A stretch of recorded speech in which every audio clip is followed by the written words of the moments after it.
another gorgeous October day. Beautiful up there, beautiful out there. Nice and clear. The leaves are coming off these trees now. This one's turning yellow. But it's just such gorgeous weather for like October. Wow. Really nice. I can sit out like this, just with a shirt on, short sleeve shirt on, so it's pretty good for temperature wise. All right, I'm going to do this study on the word head. Christ is our head. We are part of his body. And this breaks it down really good in Paul's letters.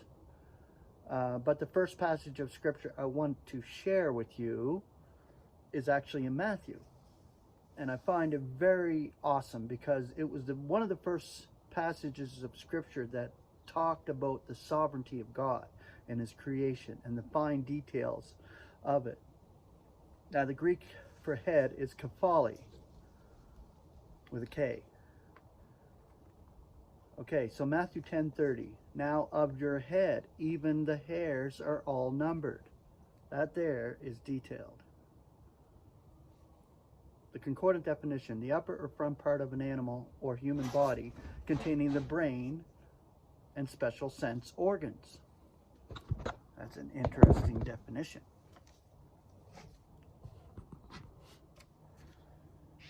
Okay, 1 Corinthians 11:3, the concordant scripture references.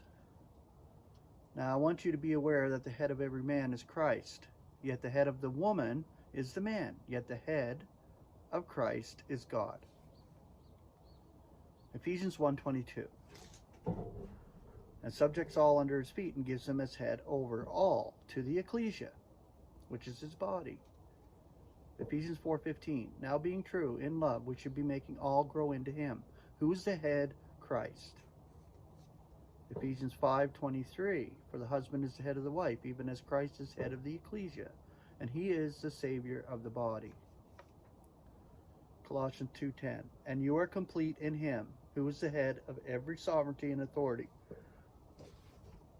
Colossians 1:18 and 19. And he is the head of the body, the ecclesia, who was sovereign, firstborn from among the dead, that in all he may be becoming first. For in him the entire complement delights to dwell. Colossians 2:19. And not holding the head, out of whom the entire body, being supplied and united through the assimilation and ligaments, is growing in the growth of God. 1 Corinthians 11:5. Yet every woman praying or prophesying with uncovered head is disgracing her head, for it is one and the same as being shaven. 1 Corinthians 11:10. Therefore the woman ought to have authority over her head because of the messengers. And the last one, Romans 12:20. But if your enemy should be hungering, give him the morsel. If he should be thirsting, give him the drink. For in doing this, you will be heaping embers of fire on his head.